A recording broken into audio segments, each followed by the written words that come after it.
Welcome back. Today we are continuing our lesson on weather and heat. Let's talk about the water cycle. We talked about how the sun heats up our air, water, and earth. When our water heats up, it begins to evaporate. Can you say evaporate? Good job. Evaporating means it's turning from a liquid into a gas. And where does gas, like air, go when it's heated up? That's right, up.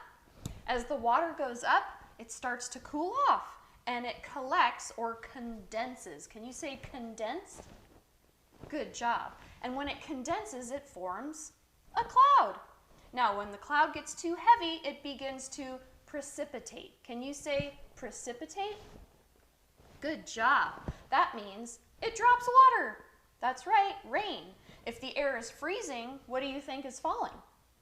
Maybe snow, maybe ice. Pretty cool, right? As the water pours down and collects on the earth, it begins to run off into other bodies of water, like streams, rivers, and eventually the ocean.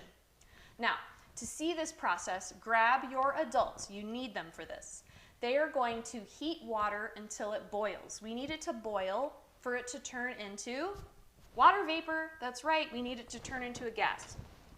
So have your adult grab the mirror.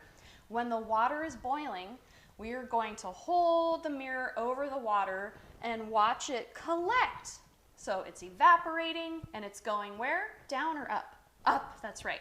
Now you're going to see it collect on your mirror, and that is our cloud. It's going to look foggy. That's our cloud.